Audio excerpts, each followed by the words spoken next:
Être prêt pour le mariage, ce n'est pas avoir 200 kilos de pocho et 300 kilos de bobby. Être prêt dans le mariage, ce n'est pas quand le frère a la passe et il est barbu. Et tu sens qu'il est costaud. Tu dis, ah, le frère, s'il est mûr pour le mariage.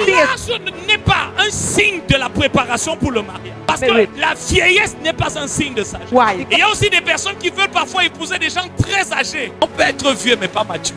Parce qu'il y a une différence entre grandir et vieillir. Il est possible d'avoir le cœur d'un enfant dans le corps d'un vieillard. Et tu peux voir une femme, elle a un corps charismatique. La manière dont elle entre à l'église, tu dis que non, ça c'est une femme.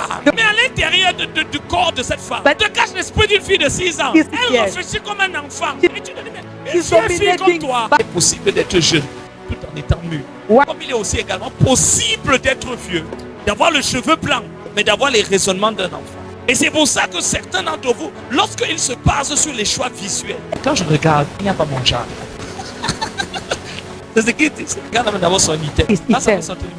Je n'arrive même pas à ajouter les choses. Ça, c'est pas mon niveau. Certains d'entre vous, quand tu regardes les sœurs, elle est habillée comme Isaura. C'est pas mon niveau. Tu veux une sœur sexy. Le genre de sœur que quand elle s'habille, tes choix Chanel vont produire un mariage de Chanel avec des enfants Chanel.